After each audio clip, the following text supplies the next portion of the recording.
Imagina esto. Te encuentras tranquilamente en tu casa navegando por internet, entrando en tus sitios web rutinarios como Instagram, Twitter, tu banco, escribiendo contraseñas, datos personales y pensando que toda tu información está segura. Pero, ¿y si te dijera que durante años hubo una grieta en esa seguridad que permitía a los atacantes leer tus datos más confidenciales sin que nadie se diera cuenta? Suena inquietante, ¿verdad? Eso es exactamente lo que pasó con Heartbleed, una de las vulnerabilidades más famosas y peligrosas en la historia de Internet. Tech security specialists found a flaw in the system that secures internet traffic. It's called Heartbleed, and you've probably been seeing stories about it online. Hoy vamos a ver qué es Heartbleed, por qué es tan grave, cómo funciona y sí, cómo explotarlo. Bienvenido a mi canal.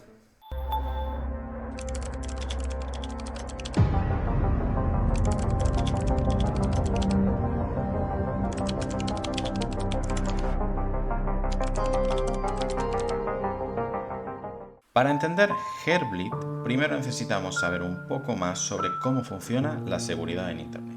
Cuando visitas un sitio web seguro, de esos que pone HTTPS en la barra del navegador, sitios como tu banco, una red social, toda la información que envías y recibes está encriptada. Esto significa que aunque un atacante intercepte dicha información, no podrá entenderla. Solo verá un montón de bytes sin sentido. Para que esto funcione, la mayoría de los sitios web utilizan una tecnología llamada OpenSSL.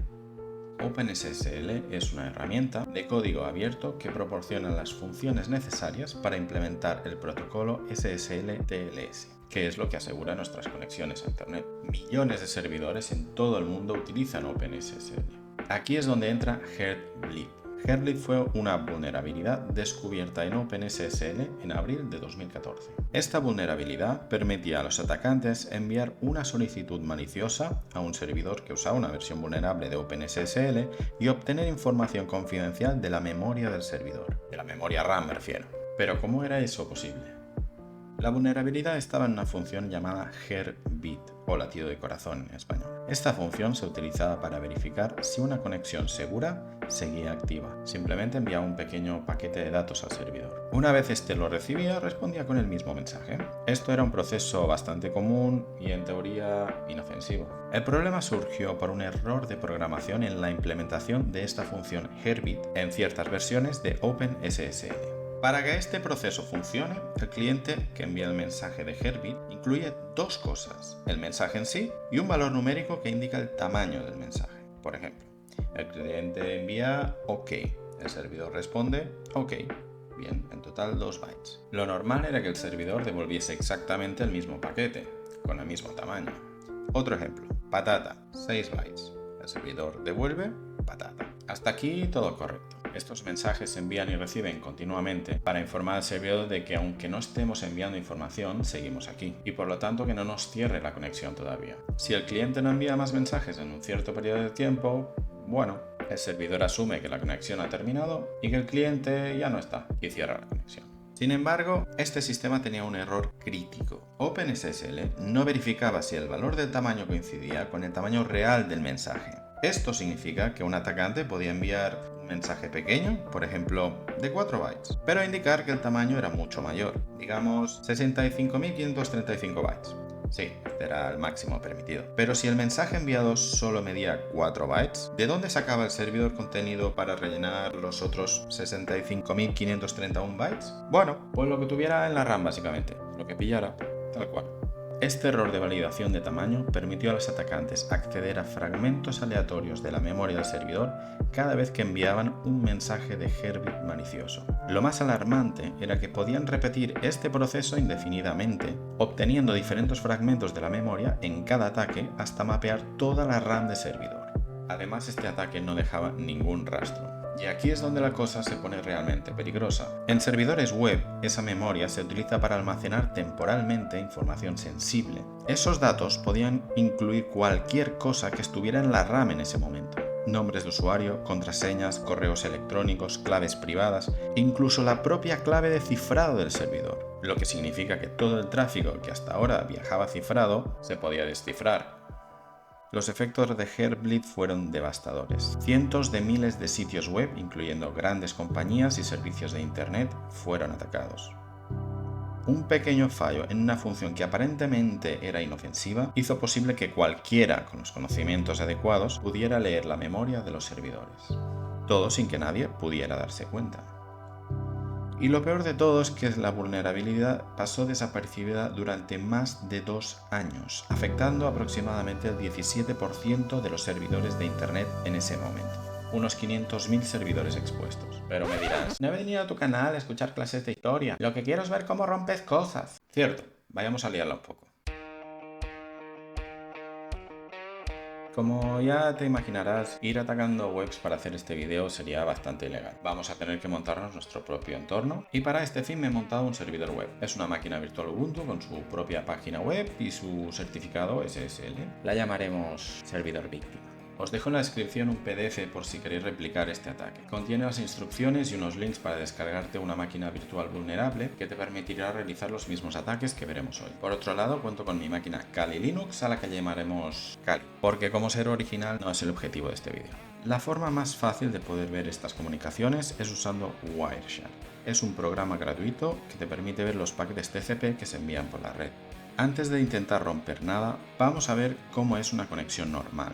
Desde la máquina Kali nos abrimos el navegador y entramos en la web, tan sencillo como esto. Veamos qué ha capturado Wireshark. Si rebuscamos dentro de la captura, filtramos por IPs y nos fijamos en el apartado de protocolos TLS, tenemos un primer mensaje del cliente. Este client hello que veis aquí. Seguidamente hay un handshake y posteriormente, en los siguientes paquetes, no entendemos nada. Eso es porque aquí la comunicación ya está encriptada. Aquí podríamos esperar hasta ver un mensaje Herbit, pero desafortunadamente ya no son tan comunes hoy en día.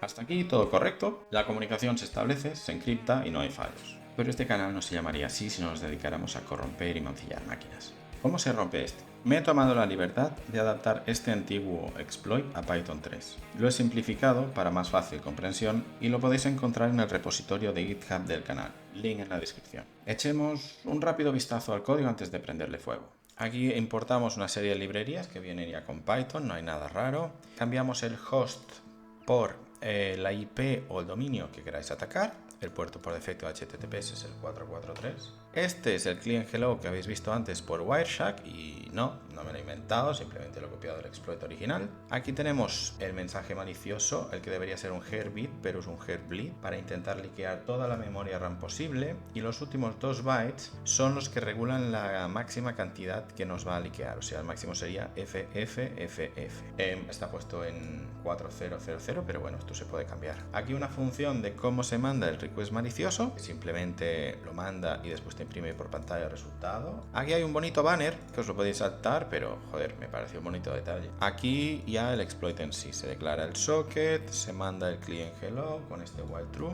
y nada, se envía el request malicioso y se cierra la conexión. Este es el repositorio que os podéis clonar aquí con git clone y os he puesto un link también del exploit original que está hecho en Python 2 por si os interesa o lo queréis revisar o lo que sea. Es simple, es una prueba de concepto, solo cumple una función didáctica. Metémosle todo esto al servidor, a ver qué pasa. Primero le indicaré un tamaño de 3 bytes. Ejecutamos el exploit y sí, no pasa nada. De hecho, pedirle 3 bytes no es ni siquiera correcto. Por eso es que veis estas líneas rojas en el paquete, como que está mal formado. Yo que sé, no hablo binario. Veamos pues qué pasa si le indico un tamaño más grande. Probemos con el máximo. FFFF equivale a 64 kilobytes, o lo que es lo mismo, 65.535 bytes. Ejecutamos el exploit y bueno, ya lo veis, el servidor devuelve un montón de información. Si revisamos los paquetes en Wireshark, también podemos ver cómo se envió un Herbit. Y la respuesta es esto, y esto, y esto, y esto de aquí, y esto de aquí también. Podéis practicar todo esto en la máquina Valentine de Hack the Box y también en una máquina llamada Herbleed de TryHackMe, no lo recuerdo exacto. Estos vídeos más largos y editados me llevan mucho tiempo y yo, bueno, no vivo de esto, aún. Haré alguno de vez en cuando a modo de documental. Repasaremos ciberataques famosos y los intentaremos reproducir en local como hoy. Si te ha gustado este vídeo, quiero que sepas que suscribiéndote al canal me ayudas mucho más de lo que crees. Nos vemos pronto con mucho más contenido.